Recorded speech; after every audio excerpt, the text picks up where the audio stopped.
झेपत नाही, बस मध्ये पण गर्दी आहे. चालत जाऊया, धावत जाऊया, आयटम बघूया, सरकाराची आईची गाठ, आईची गाठ, आईची गाठ, आईची गाठ. अरे आईचा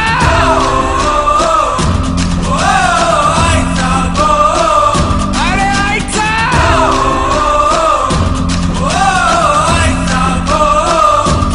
आईची गाठ. ट्रेन मध्ये कसे घुसणार, घुसले तर गुड गांड मारणार. गर्दीमध्ये येतो खूप त्रास, बाजला कोणी घेणार कोण वास. पाठीवर पाणी भरेल, जेव्हा जोरात पाऊस पडेल, गटरात माणसं पडेल, बायको डोक्याची आहे